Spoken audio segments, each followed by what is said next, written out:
So all I can do is tell you how I weaned my 2-year-old.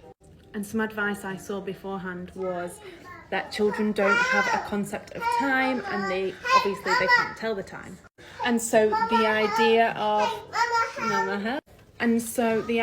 of maybe like not feeding until 12 p.m. or not feeding until 1 a.m, 2 a.m, etc. That's just almost like torturous for the child, because they don't understand what's going on. They just think you're withholding the feeds from them.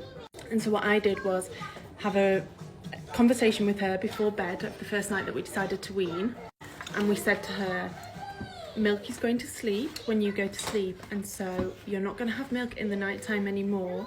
Milk will wake up in the morning when you wake up. And she would say, milk is sleeping, and night milk. And so we knew that she understood what was going on. And then throughout the night I would just offer her other forms of comfort. So we would cuddle, we would sing, I would have to stand up and rock her, which for the first week was rough.